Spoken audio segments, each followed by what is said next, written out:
We've got about 2 or 3 primary missions. We want to protect the public health and environment, and we do that by providing water, wastewater, and recycled water services. We recycle about a quarter of the wastewater and use it for recycled water for irrigation in our service area. The demand for recycled water has grown. We've got sports parks, we've got golf courses, we've got large landscape areas that need water for irrigation. So in our particular case, rather than taking this clean water and putting it into San Francisco Bay and letting it go out under the Golden Gate and out into the Pacific, we recycle that water. So there's a whole second level of treatment that we do, and then we can use it for landscape irrigation. We've got 2 types of treatment processes that we use to make recycled water. One, we have microfilters, which is simply a plastic filter with microbial sized holes in it that we push water through. And that's a very efficient way of cleaning the water in terms of how many particles you want to remove from it. And then we have another method of treating the recycled water, which is sand filtration.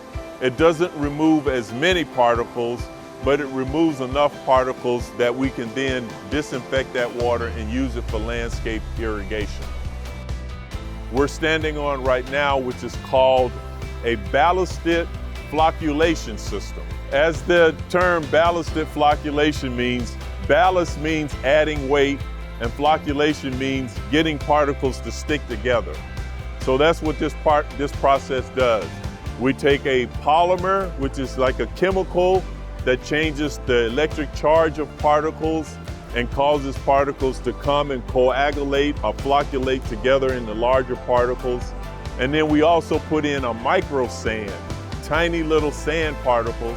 So these sand particles and the particles that are existing in this treated wastewater, they all flocculate together and form these larger particles.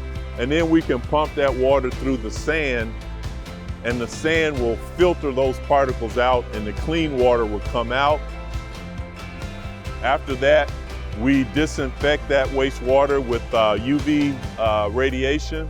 The UV radiation will damage the DNA of any viruses or bacteria that are in the water so that they can't reproduce.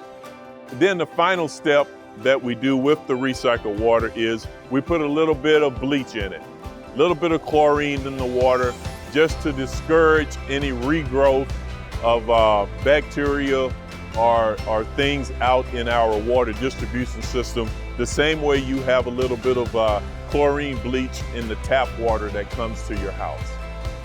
We operate this facility somewhere in that range of about 16.5 million gallons per day.